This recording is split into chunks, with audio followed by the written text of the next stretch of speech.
Diyos ay nangangahulugan ng hindi pag-asa sa sarili nating pangunawa, kundi ang lubos na pagdepende sa kanyang karunungan, kapangyarihan at kabutihan. Bagamat puno ng kawalang katiyakan ng buhay, ang Diyos ay nananatiling tapat, matibay at makapangyarihan.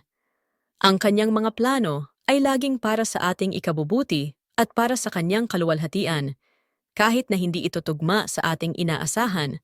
Jeremiah 29:11. Kapag isinuko natin ang kontrol sa Kanya, makakaranas tayo ng kapayapaan na lampas sa ating pangunawa, dahil alam nating hawak niya nang ligtas ang ating buhay. Filipos chapter 4:6-7.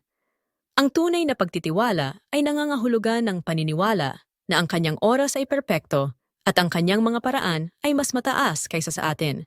Isaiah 55:8-9. Mga katanungan para sa pagbubulay-bulay. 1. Anong mga pasanin ang dala mo ngayon na kailangan mong ilagay sa paanan ng Diyos? 2. Paano ipinakita ng Diyos ang kanyang katapatan sa iyo noong nakaraan? 3. Mayroon bang mga pangako mula sa salita ng Diyos na maaari mong panghawakan sa panahon ng pagsubok? 4. Sa anong mga paraan mo mapapalalim ang iyong relasyon sa Diyos upang mas lalo siyang mapagtiwalaan? Mga hakbang upang mapalalim ang pagtitiwala sa Diyos. Pananalangin.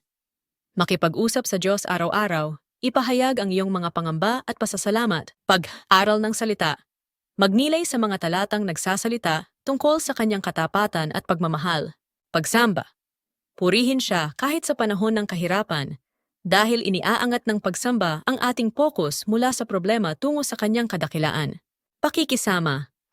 Maging bahagi ng isang komunidad ng mga mananampalataya na makakapagpalakas ng iyong pananampalataya at magbabahagi ng kanilang mga patotoo ng katapatan ng Diyos. Ano ang iyong saloobin sa mga karagdagang ito? Paki-like and share this para mapagpala ang iba.